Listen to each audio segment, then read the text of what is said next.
今天是2020年的10月31号，今天呢是昆州州大选的投票日，我们现在呢开车去投票。在开车的过程中呢，我大约讲一下这个昆州大选的基本情况。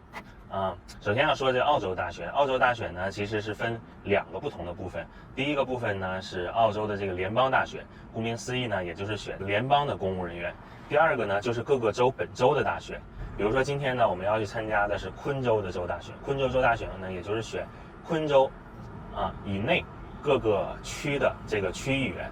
每个国家的政治制度是不一样的，但是如果要是一定要相比的话，这个有一点像我们中国选一个省的各个地区的人大代表。那昆州目前呢是有93个议员的席位，所以说呢，如果有一个政党能够超过半数，也就是说如果达到47个席位的话，就能控制该州的这个州议会。目前昆州主要的这个政党呢是工党和这个自由国家党。工党呢目前是昆州的执政党。在上一次的这个昆州州大选的时候呢，工党刚好是超过了这个绝对多数1票，也就是获得了48票的席位。所以呢，目前昆州的州长也是有工党背景的她的名字特别的长，我也记不清她的名字，但是一位女性的州长。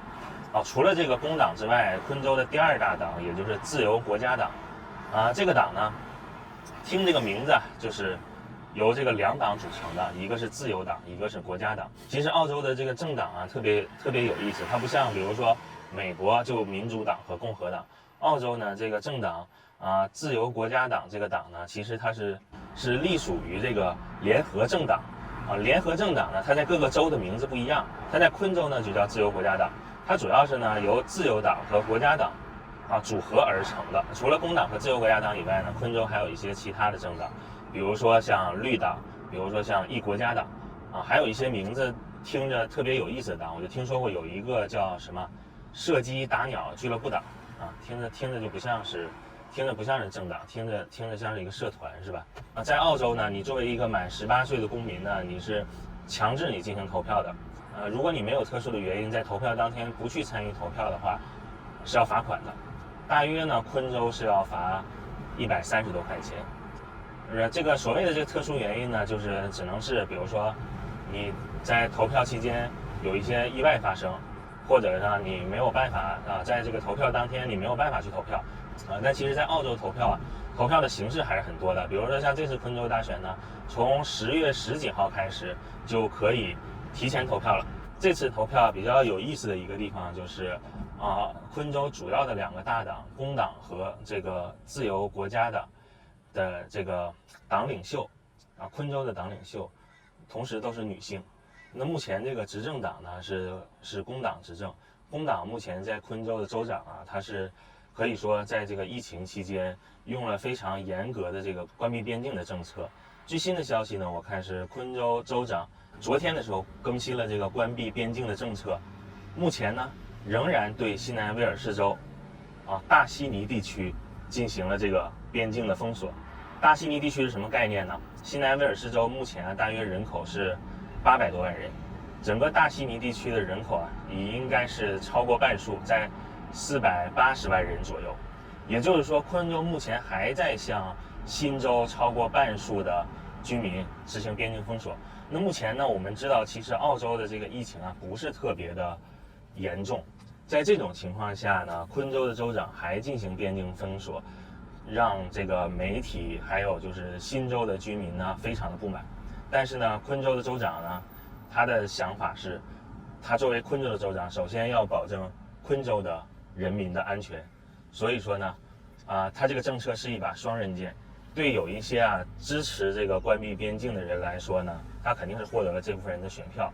但对有一些急需昆州的这个经济重启，急需昆州的这个资产增值，急需昆州能够有一个更好的就业前景的这些人来说呢，他的这个决定应该是让人们对他不是特别的支持。好了，我们现在呢已经到了离家最近的一个投票点了。那现在呢，我们看这个周围车停的也不是很多，人也不是很多。我觉得呢，应该是大家在这个可以提前投票期间呢，把这个票已经投完了。这个呢，也是疫情期间的一个特色好的，投票呢，这个我收到了这么一张纸，这张纸呢就是告诉我要带着这张纸去投票。然后呢，投票的方式呢，这也列出来了。第一个呢是提前投票，第二个呢在投票当天投票，第三个呢也就是通过这个邮寄的形式进行投票，有这么3种的投票方式。那我选择的呢就是在今天投票当天去投票。好的，我们现在去吧。然后我们看投票正门这边人还是挺多的，刚才那个不是正门，那停车场也不是离正门最近的一个停车场，所以人不是特别的多，可能也合理。所以呢，今天又有这个投票的气氛了。我觉得澳洲人其实不是特别热衷于政治，他们可能更在意的是这个参加什么户外活动，或者更在意的是周末去什么地方旅游。所以大家不是特别热衷于政治。但是这个投票呢，感觉就像一个大 party 一样，感觉就是好不容易遇到一回人多的时候，大家热热闹闹、开开心心的来参加这么一个 party。至于最后选的是谁啊，我觉得大家的政治理念其实都差不了多少。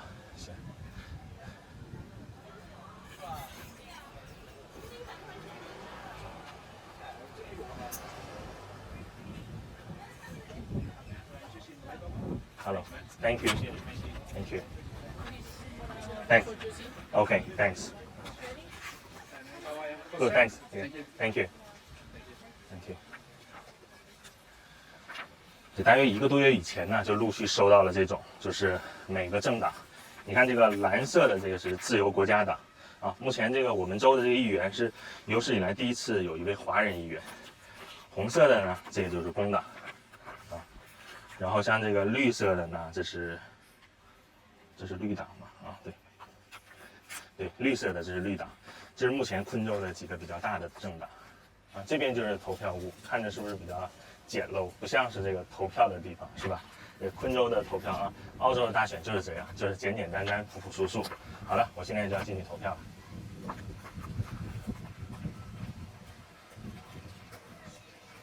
Hello.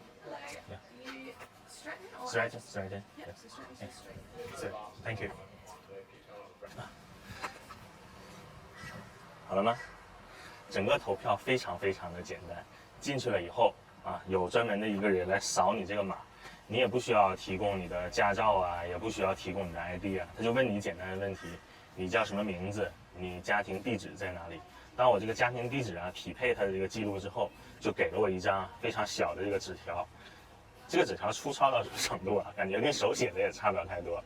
上面呢有4个人的名字，也就是我们目前这个区的4个政党分别的这个提名人。其中呢，一个是工党，一个是自由国家党，一个是绿党，一个是异国党，4个人的名字。然后呢，你就拿一支铅笔，有一个非常小的这个格子间，你用铅笔啊，在这个4个人的名字前面啊，按你的这个偏好分别选出1、2、3、4就行。1肯定是你的首选嘛，4呢就是你的这个最末的这个选择。然后选完以后投到一个纸糊的非常简陋的一个投票箱里面就好了。今天呢，我觉得更像是一个 party， 不像是一个非常严肃、非常认真的这么一个选举。但我觉得呢，这种选举也是绝对公平的，应该呢不会有什么其他的太多的这个政治舞弊啊，或者其他的一些问题。澳洲人对这个政治啊，不像大家想象的认为这么的重要。这个呢，就是简简单单的一次选举。我觉得特别像我小学的时候选班干部。还有这个选举的这个地点呢，就是一个学校。这是我们这边比较大的一个公立学校，每次选举呢，基本上都是在这个周6举行选举日，所以呢，就租用了这个当地的学校。估计这边呢，就是学校里边的一个小礼堂之类的一个地方，然后在这个里边呢投票。